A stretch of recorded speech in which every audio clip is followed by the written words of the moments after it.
9 August 2019 New York ସହରରେ ସେହି ରାତି ସବୁଦିନ ପରି ସାଧାରଣ ଥିଲା। ଲୋକେ ଗଭୀର ନିଦରେ ଶୋଇଥିଲେ, କିନ୍ତୁ ପରଦିନ ସକାଳର ଗୋଟିଏ ଖବର ପୁରା ଆମେରିକାକୁ ଓହ୍ଲାଇଦେଲା।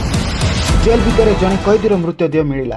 ସେ କୌଣସି ସାଧାରଣ କଏଦୀ ନଥିଲା, ସେ ଥିଲା ଦୁନିଆର ସବୁଠାରୁ କୁଖ୍ୟାତ ଯୌନ ଅପରାଧୀ ଜେଫ୍ରି ଏପ୍ଷ୍ଟାଇନ୍। ଯେଉଁ ଏପ୍ଷ୍ଟାଇନ୍ ଉପରେ ଶହ ଶହ ନାବାଳିକଙ୍କୁ ଶୋଷଣ କରିବାର ଅଭିଯୋଗ ଥିଲା, ଯିଏ ଦୁନିଆର ସବୁଠାରୁ ଶକ୍ତିଶାଳୀ ଲୋକଙ୍କୁ ଝିଅ ଯୋଗାଉଥିଲା, ସେ ହଠାତ୍ ଜେଲ୍ ଭିତରେ ମରିଗଲା। ପ୍ରଶ୍ନ ଉଠୁଛି, ସେ ଆତ୍ମହତ୍ୟା କରିଥିଲା ନା ତାକୁ ଚୁପ୍ କରିଦିଆଗଲା। ପୋଷ୍ଟମର୍ଟମ ରିପୋର୍ଟ କହୁଛି ତାହାର ବେକର ଆଡ଼ ଭାଙ୍ଗି ଯାଇଥିଲା। ସେହି ରାତିରେ ଜେଲ୍ର ସବୁ ସିସିଟିଭି କ୍ୟାମେରା ହଠାତ୍ ଖରାପ ହୋଇଗଲା ଏବଂ ସୁରକ୍ଷା କର୍ମୀମାନେ ଶୋଇ ପଡ଼ିଲେ। ଏହା କ'ଣ କେବଳ ଏକ ସଂଯୋଗ ନା ଏକ ଭୟଙ୍କର ଷଡ଼ଯନ୍ତ୍ର? ଆଜି ଆମେ ସେ ଏପ୍ଷ୍ଟାଇନ୍ ଫାଇଲ୍ସର ପୃଷ୍ଠା ଉଲ୍ଟାଇବା, ଯେଉଁଠି ଆମେରିକାର ପୂର୍ବତନ ରାଷ୍ଟ୍ରପତି ଡୋନାଲ୍ଡ ଟ୍ରମ୍ପ, ବିଲ୍ କ୍ଲିଣ୍ଟନ ଏବଂ ବ୍ରିଟେନର ରାଜକୁମାର ପ୍ରିନ୍ସ ଏଡ୍ରେଙ୍କ ଭଳି ବଡ଼ ବଡ଼ ନାମ ଲୁଚି ରହିଛି। କେମିତି ଜଣେ ସାଧାରଣ ଗଣିତ ଶିକ୍ଷକ ଦୁନିଆର ସବୁଠାରୁ ବଡ଼ ସେକ୍ସ ଟ୍ରାଫିଂ ସିଣ୍ଡିକେଟ୍ ଛିଡ଼ା କଲା? କ'ଣ ହେଉଥିଲା ସେହି ରହସ୍ୟମୟ ଦ୍ୱୀପରେ? ଆସନ୍ତୁ ଜାଣିବା ଜେଫ୍ରି ଏପ୍ଷ୍ଟାଇନ୍ର ସେହି କଳା ଦୁନିଆର ସମ୍ପୂର୍ଣ୍ଣ ସତ।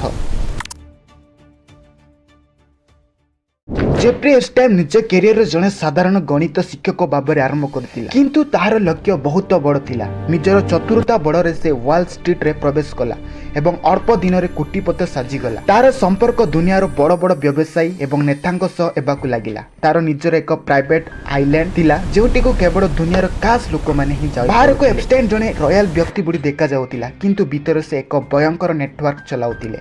ସେ ନାବାଳିକ ଝିଅମାନଙ୍କୁ ମଡେଲିଂ କିମ୍ବା ଚାକିରିର ଲୋଭ ଦେଖାଇ ନିଜ ପାଖକୁ ଆଣୁଥିଲା ଏବଂ ପରେ ସେମାନଙ୍କୁ ଶୋଷଣ କରାଯାଉଥିଲା। ଆଶ୍ଚର୍ଯ୍ୟର କଥା ଏହା କି ଏଥିରେ ତାକୁ ତାର ଗାର୍ଲଫ୍ରେଣ୍ଡ ଗିଜଲେନ୍ ମ୍ୟାକ୍ସୱେଲ୍ ସାହାଯ୍ୟ କରୁଥିଲା। ଏହା ଏକ ପିରାମିଡ୍ ସ୍କିମ୍ ପରି ଥିଲା, ଯେଉଁଠି ଜଣେ ଝିଅ ଆଉ ଜଣେ ଝିଅକୁ ଆଣିବା ପାଇଁ ବାଧ୍ୟ ହେଉଥିଲା।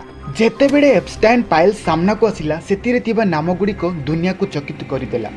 Donald Trump, Bill Clinton, Prince Andrew, Bill Gates ଏବଂ ଏପରିକି ବୈଜ୍ଞାନିକ ଷ୍ଟିଫେନ୍ ହକିଂଙ୍କ ନାମ ମଧ୍ୟ ଚର୍ଚ୍ଚାକୁ ଆସିଲା।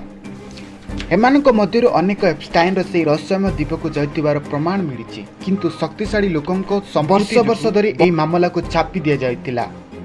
2019ରେ ଯେତେବେଳେ ସେ ପୁଣି ଥରେ ଗିରଫ ହେଲା, ସମସ୍ତେ ଭାବିଥିଲେ କି ଏଥର ସବୁ ବଡ଼ ଲୋକଙ୍କ ନାମ ସାମ୍ନାକୁ ଆସିବ, କିନ୍ତୁ ସେ କିଛି କହିବା ପୂର୍ବରୁ ହିଁ ତାର ମୃତ୍ୟୁ ହୋଇଗଲା। ଲୋକେ କହନ୍ତି ଏପ୍ଷ୍ଟାଇନ୍ ଡିଡ୍ ନଟ୍ କିଲ୍ ହିମସେଲ୍ଫ। ସେ ଆତ୍ମହତ୍ୟା କରିନାହିଁ, ତାକୁ ହତ୍ୟା କରାଯାଇଛି, ଯେପରି ସେ କୌଣସି ଶକ୍ତିଶାଳୀ ବ୍ୟକ୍ତିର ସତ କହିନପାରେ।